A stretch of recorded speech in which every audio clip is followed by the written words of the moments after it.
Ladies and gentlemen, this is the ritual of the pressed duck, as it was conceived in the 19th century. The duck was roasted on a spit. The pressed duck ceremony is one of the attractions of this restaurant. Reserved for the big tables, this dish had practically fallen into oblivion. The recipe is created by a duck master. The carcass is placed in this vintage duck press.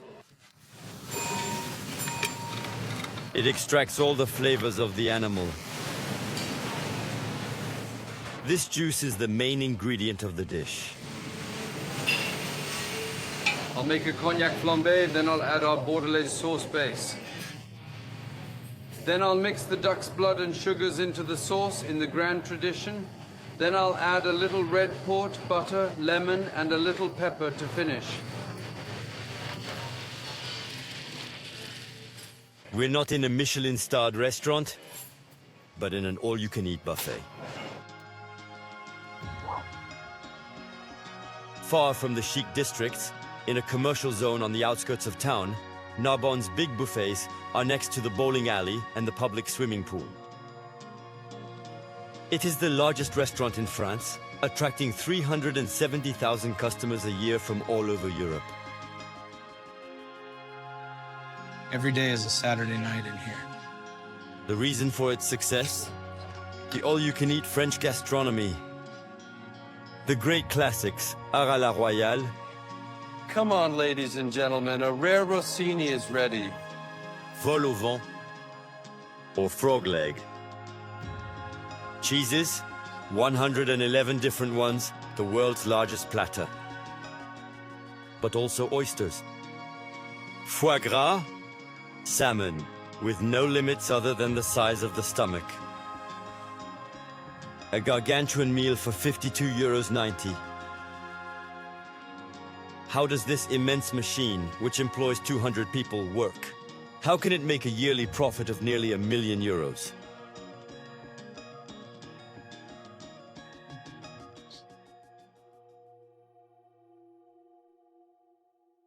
Welcome, good evening. Merci.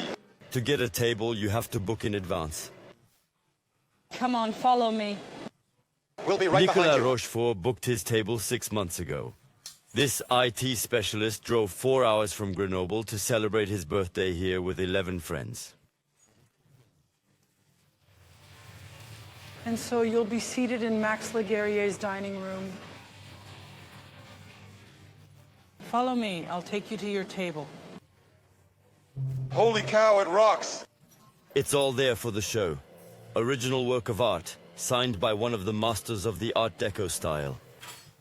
Candlelit dinner with fabric tablecloth and silverware.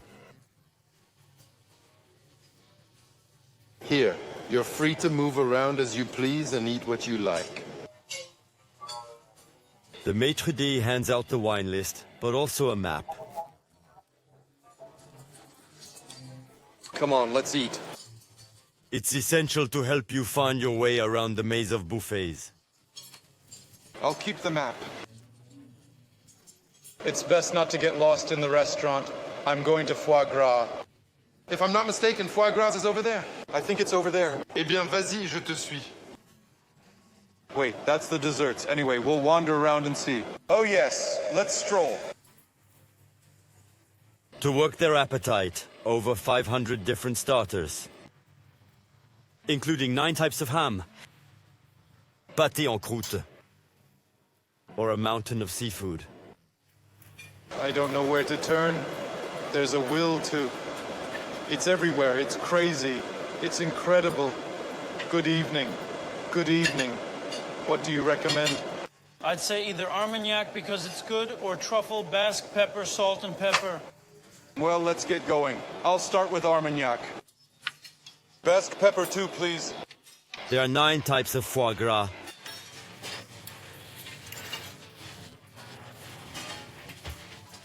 Anthony, what do you want to eat? I'm going for lobster. This is exceptional. I've never tasted lobster before. It's my first time. So there. I think we're in for a fight. We're already going to eat it. If we need more room, we'll push it down. Anthony doesn't even wait for his companions to start eating.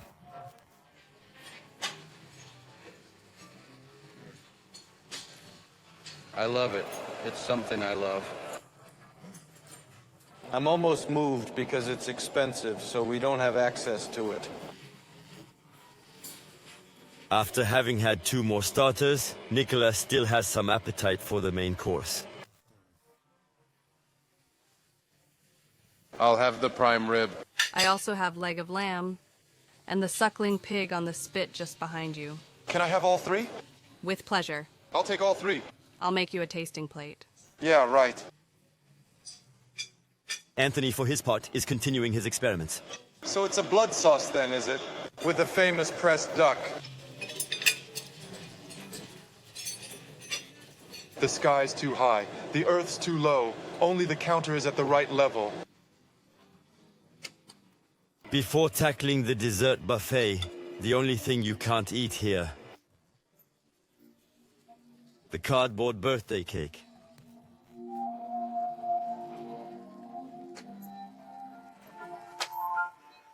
But not everything is bottomless. Drinks are extra, in addition to the €52.90 for the buffet. Nicholas and his friends will each pay €15 for 5 bottles of wine and coffees. The average bill here is €66 per guest.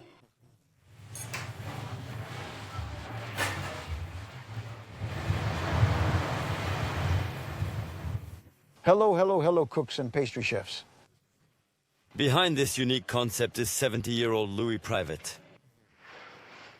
Passionate about art, he wants to turn every meal into a show where the stars are the dishes. He even employs a full-time lighting designer. Hello, hello, here's the challenge. We've got to get to the bottom of this. On this particular day, Rose is in charge of highlighting this new €3,000 silver cup. It's to be used as a display for the Foie Gras and Porto Crème Brûlée. But what I'm interested in is the hardest thing you're going to have to do is light up the stand. As per usual? We're gonna have to start from the top with these. Rose has been working for Louis Private for 10 years. To illuminate the Foie Gras buffet, she has already installed 30 small lamps. Yeah, it's already there. Yeah. The idea is to have a sliver or 2 of light on the thing that catches the eye, so go ahead. There you go. Yep, there you have it. He asks you impossible things sometimes. Always. Nothing is impossible. We can always talk. In the restaurant, a total of 2,000 points of light. And rotisserie. Like on a theater stage, a light tracking system accompanies the progress of the grill. Even more technical is the lobster cascade. Its machinery required 6 months' work and cost €100,000. It looks like he's doing the angel jump. It's extremely complex. There's an undeniable technical expertise. The fog descends, the ice crystals fall, there's an ice production planted on the roof, the interior, the heart, is inhabited by a coil that keeps it refrigerated. It has to be beautiful in the end.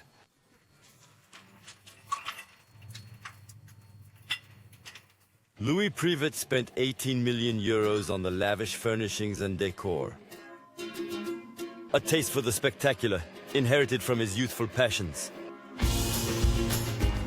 In his cousin's olive grove, weekly family meal. How are you, Louis? Yes. This Epicurean first enjoyed a short career as an actor with the Grenier de Toulouse Theatre Company. But once he became a father, he chose security, certified public accountant. Half artist, half manager, it is as a restaurateur that he finally blossomed. In 1989, he won a call for tender from the Narbonne Town Council to open a cafeteria in a sports complex. Louis invested all his savings, 300,000 euros with an innovative idea for the time. It's worth noting that this is the first restaurant in France to offer an all-you-can-eat buffet. It didn't exist, so everyone knew about Club Med, but these were formulas for hotels or vacation villages, but there weren't any independent restaurants offering all-you-can-eat buffets, so I didn't hesitate, and I told myself, here we go. We don't have a reference business model, but after all, if we're very, well, it could work. Come on, folks. Right from the start, the buffet was a hit. In 2009, Louis decided to move up market. But how could he make a profit this time by offering all-you-can-eat oysters or foie gras? Hello, everyone. The key is to anticipate what each customer will cost.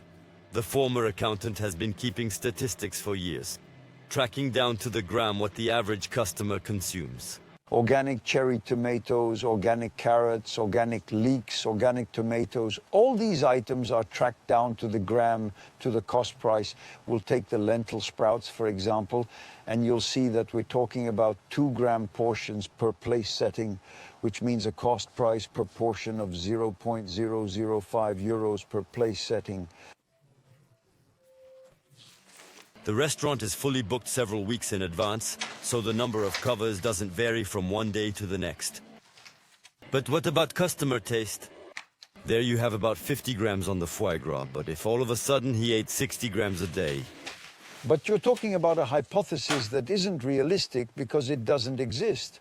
We know statistically that consumption of foie gras, turbot or charcuterie will be at this level, and it won't change, so this question doesn't arise. And to keep costs down, everything is done in-house. It's good, it's not bad, it's very good. 7 full-time pastry chefs produce 4,500 cakes a day and 1,500 macaroons. These volumes enable economies of scale. But at a buffet, the way the food holds up is just as important as the taste. Good morning, everyone. Hello? Today we're testing a new raspberry baba. Come on, let's try this one. So let's imagine that the public is helping themselves, and let's see if it's good enough already. The carpet of red fruits is problematic to slice, so you have to be careful. Maybe you have to create spaces and slice between the spaces.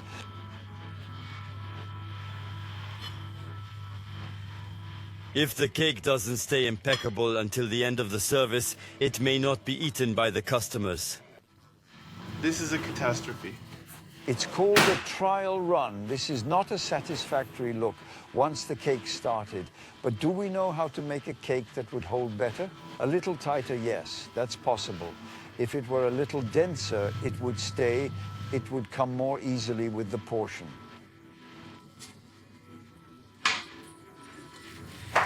In the end, this baba will be offered exclusively in individual format.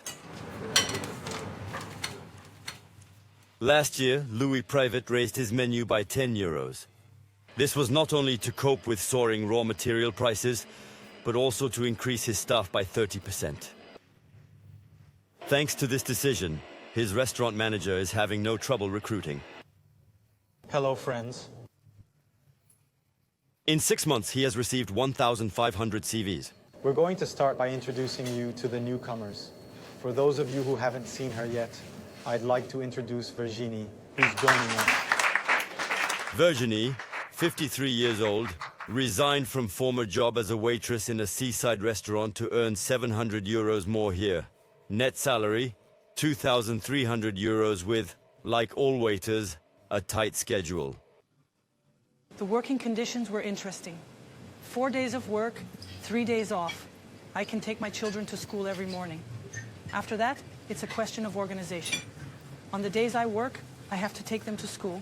And during my 3 days off, I can fully enjoy being with them. I love it.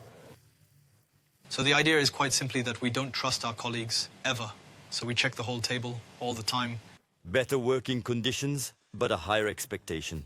Simon, chef de rang for 4 years, expects her to provide service worthy of a gourmet restaurant. One small fault is that the spoon is not the right way round. We have twice as many lids as a classic restaurant. We use forks and basic fish knives. As we're on a buffet service, we already use the teaspoon for dessert. And people can go for dessert as soon as they enter our restaurant. So these are things you can see. That's why we're ready for any scenario. We also have the champagne glass, which is not necessarily on every restaurant table in France. I'm convinced that having a glass of champagne on the table helps sell more champagne. How did it go, sir? Did you eat well? Great, thanks a lot. Careful, just the phrasing we use. Did you eat well? Rather, have you enjoyed your meal, madame? Some of our phrases are forbidden, like, how was it? A phrase that can't be said. Did you enjoy your meal, madame? It's much prettier, simply put. It's a protocol that has to be assimilated, because it's true that we're not used to doing things like that in traditional restaurants. How are you, madame? Did you enjoy your meal? Unlike traditional brasserie waiters, there's no need to take orders or bring out dishes since customers serve themselves. Come on, sir, I'm here. But Simon and Virginie do a lot more clearing up than in a conventional restaurant.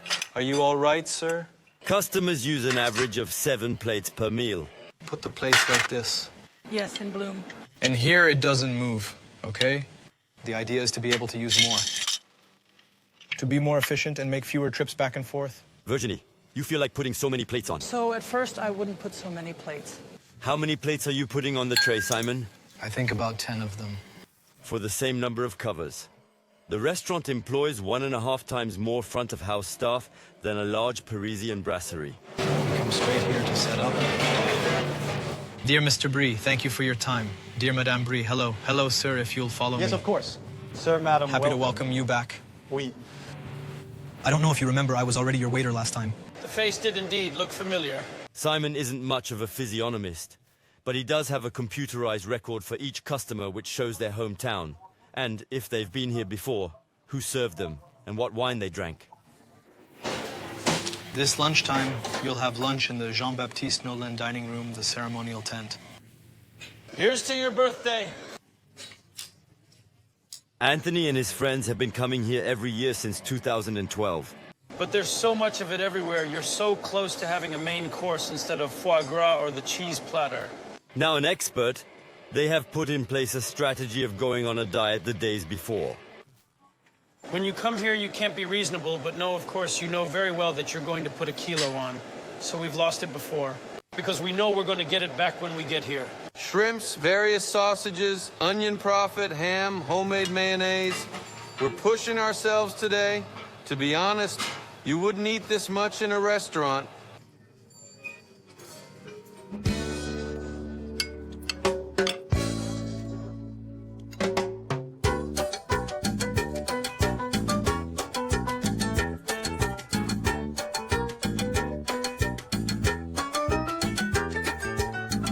Do you ever take too much and not finish it? No, we don't like waste, so that's that. We take small quantities, it's quickly wasted. And we always finish our plates. During our filming, we noticed that the majority of plates went back empty. According to the owner, the waste is equivalent to that of a conventional restaurant. That's kind of you, sir. Thank you very much, sir. Very kind of you. This will be on TV. As for Louis Privat, hasn't had enough yet. He's thinking of leaving Narbonne to open a temple of gastronomy with a showroom, grocery store, hotel, and an even more gargantuan buffet. Next time, I'll go to the surgeon. To ask him to put a second stomach in me?